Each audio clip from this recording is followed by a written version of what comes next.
नमस्कार मेरे दोस्तों। आज हम लोग सुनते हैं एक नई कहानी, मेरी अंतरात्मा। डरी सहमी अपने कपड़ों को समेटती हुई सी नीरा मुश्किल से ही उठ पाई। सर में भयंकर दर्द हो रहा था। किसी तरह रसोई में अपने लिए कप चाय बनाने गई। सामने वाले फ्लैट से गाने की आवाज़ें आ रही थी।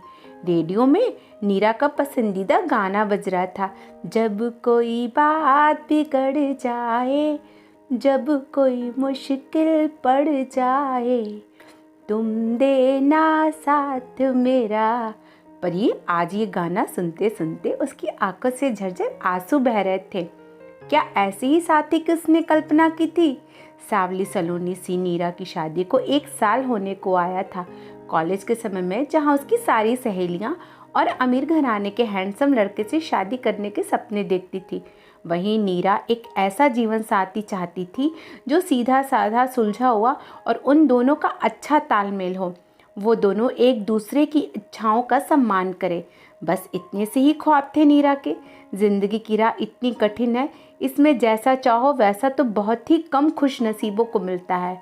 नीरा के पापा जब वो 8 साल की थी तभी चल बसे थे। नीरा और उसकी बहन को उसकी माँ ने बहुत मुश्किलों से पाल पोस कर बड़ा किया था। कॉलेज के बाद नीरा नौकरी करना चाहती थी, पर तभी उसकी चाची उसके लिए विजय का रिश्ता लेकर के आ गई। विजय खानदानी रईस था। उसकी पहली पत्नी से उसका तलाक हो चुका था।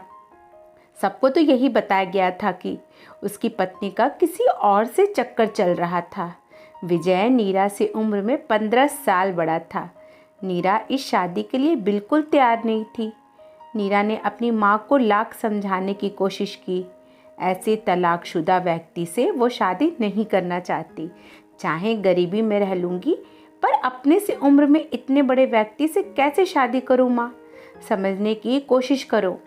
उसकी माँ ने उसे अपनी मजबूरी का वास्ता देते हुए कहा, इतने अच्छे घर से रिश्ता आया है, मांग कर ले रहे तुझे, सर माथे पर रखेंगे।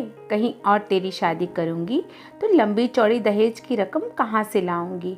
अभी मुझे तेरी बहन का भविष्य भी बनाना है। मैं अब इतनी बीमार रहने लगी हूँ, मेरी ज़िंदगी का क्या भरोसा? कल को तेरे साथ कोई ऊंच नीच हो गई तो मैं तो किसी को मुंह दिखाने के लायक नहीं रह जाऊंगी। मैंने तुझे जन्म दिया है, तुझे ऐसे किसी के भी पल्ले नहीं बांध दूंगी। तेरी चाची ने अच्छी तरह देखभाल कर रही कि हमें ये रिश्ता बताया है। नीरा मजबूरीवश इस शादी को तैयार हो गई।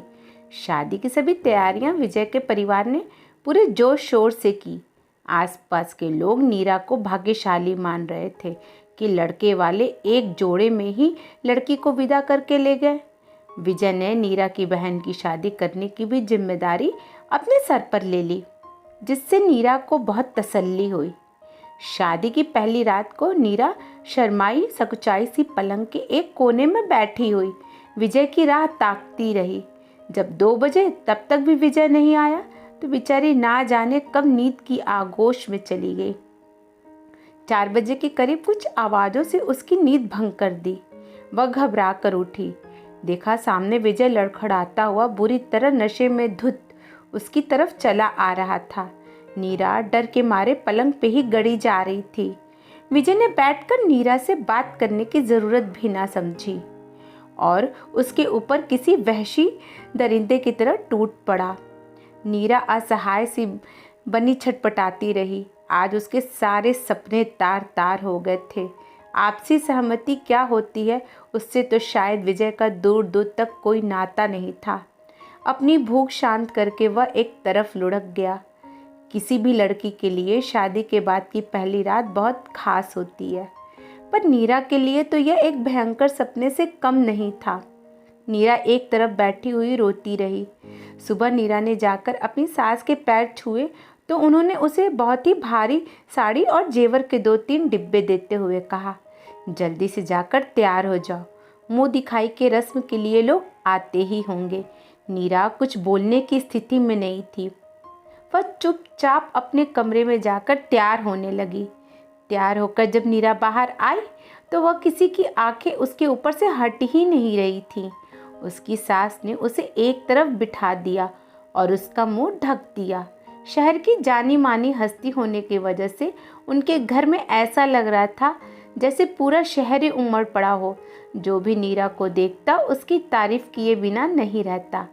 बहुत से लोग आपस में कानाफूसी कर रहे थे कि लंगूर के हाथ में हूर, सब पैसे का खेल है। जो इस उम्र में भी इसे इतनी खूबसूरत और संस्कारी पत्नी मिल गई। जब भी कोई नीरा के पास जाकर उसकी तारीफों के पुलिंदे बांधता, नीरा हल्का सा मुस्कुरा देती। यह बात विजय को अंदर तक झुलसा रही थी।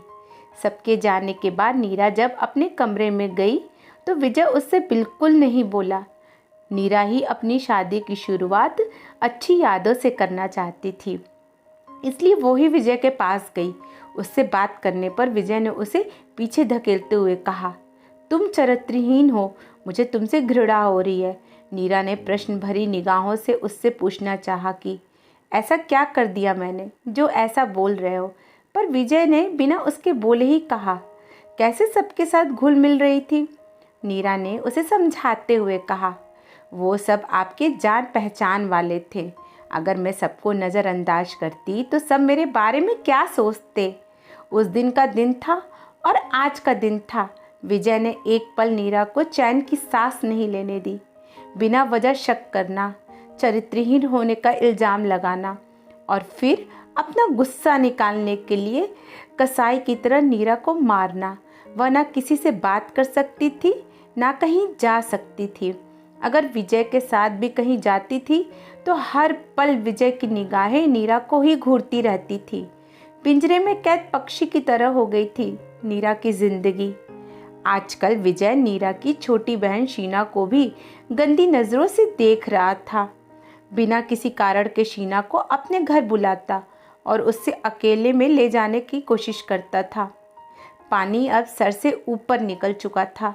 नीरा को विजय की पहली पत्नी के बारे में पता चला कि विजय ने उसका भी जीना मुश्किल कर दिया था और एक दिन उसे मार दिया, पर सारे घर वालों ने उसके घर से चले जाने की बात कहकर उसे ही बदनाम कर दिया। कोई कुछ पूछना भी चाहता तो विजय और उसके परिवार के दबदबे के आगे कोई कुछ बोल ही नहीं पाता था। नीरा किसी मौके के तलाश में थी जब वो विजय को पूरी दुनिया के सामने पर्दाफाश कर सके। इसके लिए उसने विजय द्वारा किए गए उसके ऊपर अत्याचार अपने फ़ोन में रिकॉर्ड कर रखे थे, क्योंकि वह जानती थी कि सिर्फ उसके कहने भर से तो किसी की हिम्मत नहीं होगी विजय के खिलाफ कोई कदम उठाने की। नीरा ने बहुत सोच समझकर यह फैसला लिया था कि आज जो स्त्री समाज के उत्थान समारोह में विजय को सम्मानित किया जाएगा, वहीं पर ही वह सबको बताएगी कि क्या इज्जत है विजय की नज़रों में एक स्त्री की। क्योंकि नीरा हर तरफ से हताश हो चुकी थी। उसकी सास ने कह दिया था, हमारे घर में विजय के आगे कोई कुछ नहीं बोल सकता है, और अगर वो तुझे दुनिया वालों की गंदी निगाहों से बचा कर रखना चाहता है तो इसमें क्या परेशानी है। क्यों तू ऐसे काम करती है जिससे उसे बोलने का मौका मिलता है। नीरा के लिए यह सब बात असहनीय हो गई थी।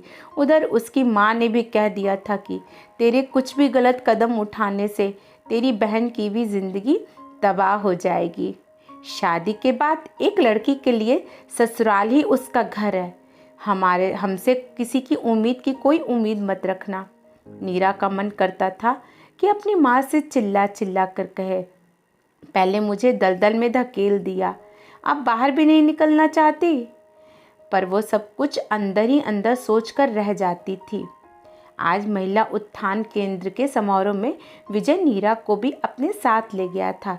समारोह में जब अतिथि का नाम पुकारा गया तो पूरे हॉल तालियों की गड़गड़ाहट से गूंज गया। विजय को जब सम्मानित करने के लिए स्टेज पर बुलाया गया और बताया गया कैसे वह हर साल लाखों रुपया महिलाओं के उत्थान के लिए उनके केंद्र को देता है, तो विजय फूला नहीं समा रहा था। जब विजय से चंद लाइनें बोलने को कहा गया तो उसने बढ़ चढ़ कर कहा कि स्त्री हर रूप में आदर की हकदार है, चाहे वह माँ हो, पत्नी हो, बहन हो या बेटी हो। अगर कोई भी उसके सम्मान को ठेस पहुंचाता है तो वो घृणा के पात्र है और उसके खिलाफ जरूर कार्रवाई करनी चाहिए। तभी पीछे से रोने चिल्लाने की आवाज़ आने लगी। जब सबने उस तरफ देखा तो सबका मुंह खुला का खुला रह गया। नीरा ने अब तक जो भी रिकॉर्ड किया था वहाँ सब दिखाने के लिए चलवा दिया था। उसमें विजय नीरा को बुरी तरह मार रहा था और उसके ऊपर बेबुनियाद इल्ज़ाम लगा रहा था। तभी नीरा स्टेज पर आई और विजय के हाथ से माइक लेते हुए बोली, देख ली आप सबने इस आदमी की सच्चाई। जो आदमी औरत को अपनी वासना की पूर्ति का साधन मात्र मानता हो, वो क्या किसी औरत की इज्जत करेगा। इतनी निडरता से तो कोई किसी जानवर को भी नहीं मारता होगा, जिस निडरता से पिछले 1 साल से यह मेरे साथ पेश आ रहा है। मेरे हंसने, मेरे रोने, मेरे आने जाने ही नहीं, मेरे बोलने तक पर भी इस आदमी का अधिकार है। यह आदमी मेरी बहन को भी गंदी निगाह से देखता है। इसकी नज़र में किसी भी औरत की कोई इज्जत नहीं है। इसने अपनी पहली पत्नी को भी मार डाला और भी ना जाने कितनी औरतों की इज्जत के साथ खेलता है ये दरिंदा। ये इंसान कहने लायक ही नहीं है। यहाँ भी यह चंद के बदले औरतों की चाहत रखता है। इस केंद्र के भी कुछ लोग उसके साथ मिले हुए हैं जो इसकी इच्छाओं का ध्यान रखते हैं। कहते कहते नीरा की आंखों से झरझर आंसू बह निकले। नीरा ने अपने मन को संभालते हुए कहा, मुझे नहीं पता आगे मेरे साथ क्या होगा, मुझे न्याय मिलेगा भी नहीं, पर मैं सबकी तरह चुपचाप सब सहन कर ऐसे आदमी को बढ़ावा नहीं देना चाहती थी, इसलिए आज हिम्मत जुटाकर यह सब कह पाई। अचानक से पूरा हॉल तालियों की आवाज़ से गूंज गया। वहाँ जितने भी मीडिया के लोग थे सब अधिक जानकारी के लिए नीरा की तरफ दौड़ गए। विजय और समिति महिला केंद्र के 2-2, 3-3 अधिकारी को पुलिस ने अपनी गिरफ्त में ले लिया। केंद्र के लोगों ने नीरा से उनके केंद्र का कार्यभार संभालने का निवेदन किया और साथ ही केंद्र की तरफ से उसके रहने के प्रबंध रहने का आश्वासन दिया। नीरा आज अपने फैसले पर खुश थी। अगर आज वह अपने से डर से बाहर नहीं निकलती तो कभी उसकी जीत मुमकिन नहीं हो पाती। उसके इस एक फैसले ने बहुत सी लड़कियों की ज़िंदगी बर्बाद होने से बचा ली। अपने आत्मसम्मान के लिए हर लड़की को बोलना चाहिए। अगर इस कहानी ने आपके दिल को छुआ है तो सभी दोस्तों के साथ शेयर करें और हमारे चैनल को सब्सक्राइब कर लीजिएगा। धन्यवाद।